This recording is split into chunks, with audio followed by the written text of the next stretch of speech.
Hi, welcome to Sewist. My name's Corinne Brad, and today I want to show you how to make a Whirlwind quilt block. The Whirlwind design, as you can see here, it's like a, how can I explain it? It's like a whirlwind. So you've got some strong colours here making the outers, light colours on the inside, and two different colours around the outside. And it actually makes, this is going to block the mic doing this.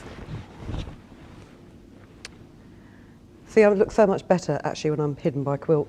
It makes a really lovely design. It's one of those designs that I know that full well that when I try and put this together for you on camera, I'm going to get it wrong. So you're just going to have to bear with me. And I'm just going to leave this within view. I won't leave it there because, yes, I am going to leave that within view so that I can actually see what I'm doing while you're watching me. So you want some squares of fabric to start with, and you can make them in any size that you want. The best way to do it is to cut yourself some strips of fabric. These are 11 centimetres wide. No, they're not. That's a lie. These are 9 centimetres wide. And I've cut them into 9 centimetre squares, like so. And what we're going to do is we're going to make half square triangles with them. The best way to do this is if you choose your paler fabrics and you draw a diagonal line on the back with a pencil, and then you don't even need to pin them if your squares are cut well. Just pop it into your machine, line the pencil line up with the inside of a zigzag foot. Check that you're on a straight stitch, that's always my greatest error. And then couple of lock stitches, run straight down one side and lock it off. Give yourself a bit of play on the thread before you then flip it round, line up the inside of the foot to the pencil line again, lock it off and run straight down the other side.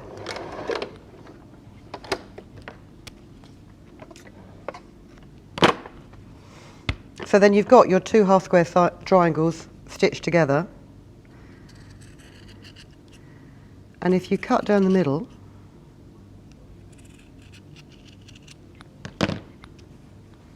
you can then open them up and finger press them .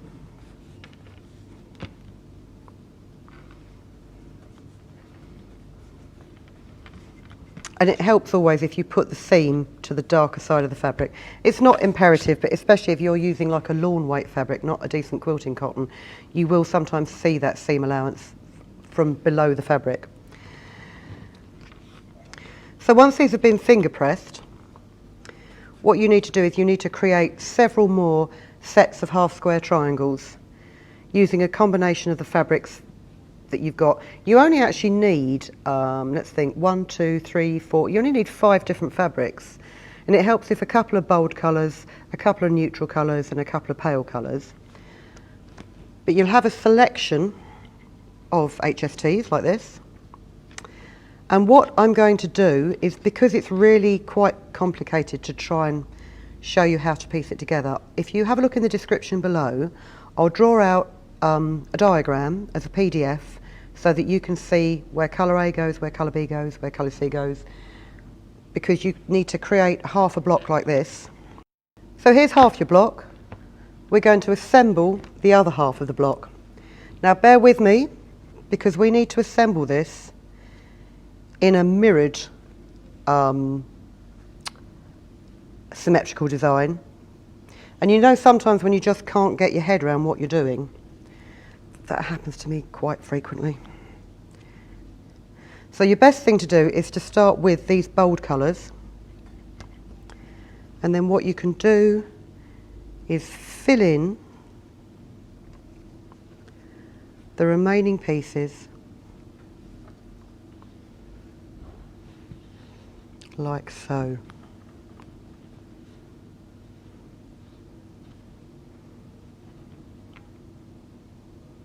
There you go. I'm just going to double check that's symmetrical. There's nothing worse. Yeah, that is symmetrical.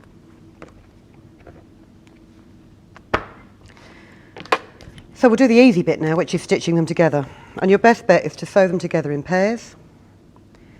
The nice thing about this is there's not often seam lines that you need to match up.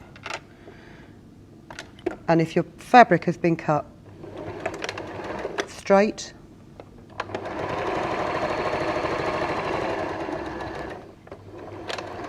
you probably won't even need to pin the pieces.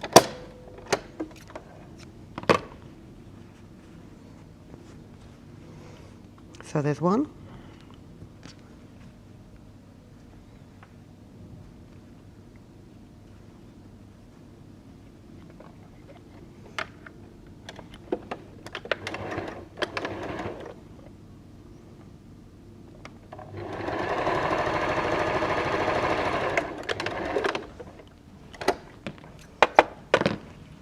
And there's the second one.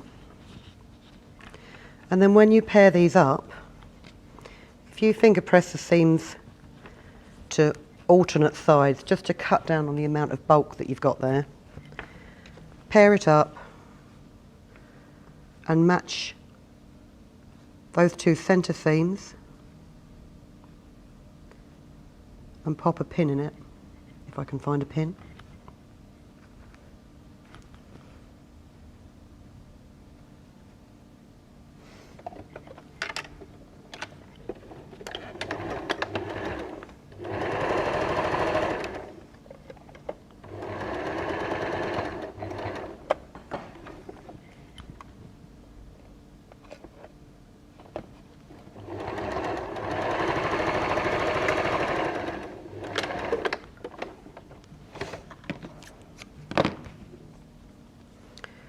So that's 1/4, and we'll just do exactly the same with the others.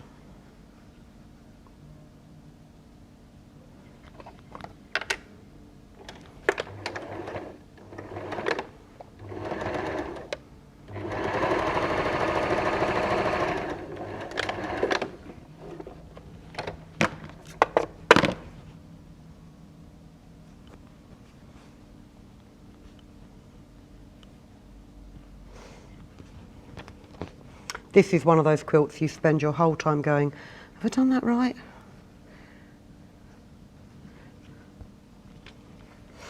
And also you spend your whole time pairing up squares and wondering which seam it is that you're supposed to sew.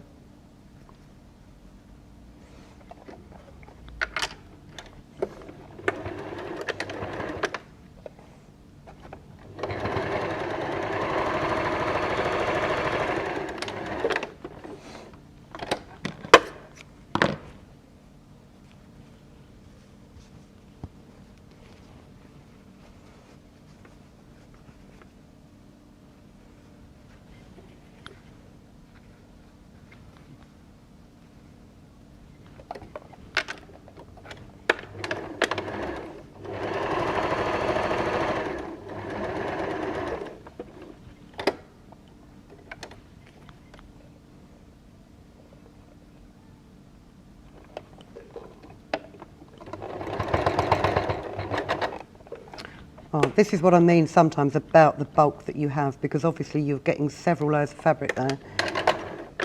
That doesn't sound very healthy at all, but we'll go with it.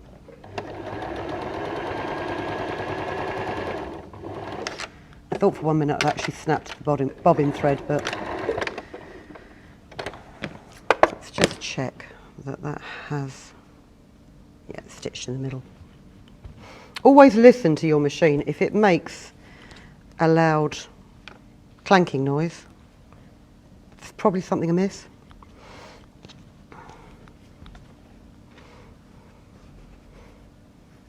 Also, another little tip with your sewing machine is do clean it out on a regular basis, especially if you sew quite a lot.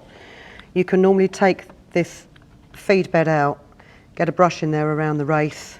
You can also flip them upside down and take the underneath out and get a brush into all the gearing underneath and do it on a regular basis, because I never realised I could do it.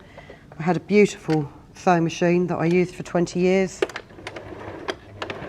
Never cleaned it out because I didn't think I had to, and one day it built up so much lint from the fabric in there, it just basically jammed the gears up and popped the timing out, and I've never been able to get it to work properly since. I haven't thrown it away, obviously, because I don't throw anything away.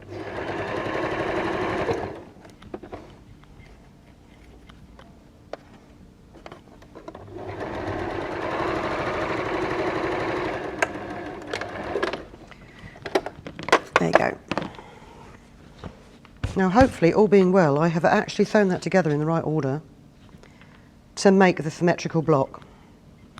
Let's just get rid of all these odd ends of thread and then sew it together, again just matching up the seams each time.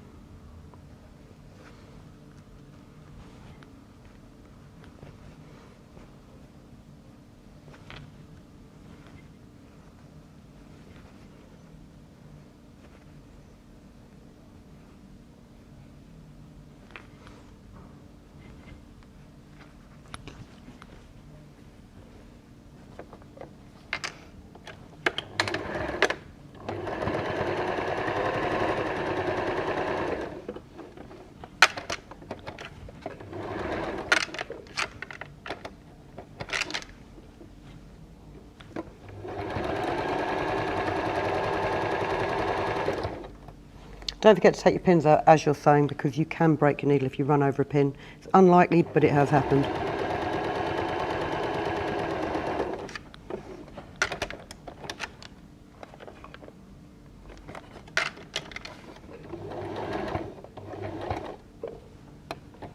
Nearly forgot to take the pin out after I just told you to do it.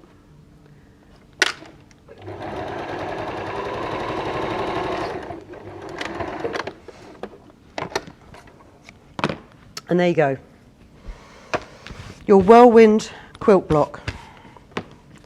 And with those 9cm squares, by the time you've taken out the seam allowance for the half square triangle and then the seam allowance again to sew them together, that block has come down to 30cm, which is 12 inches.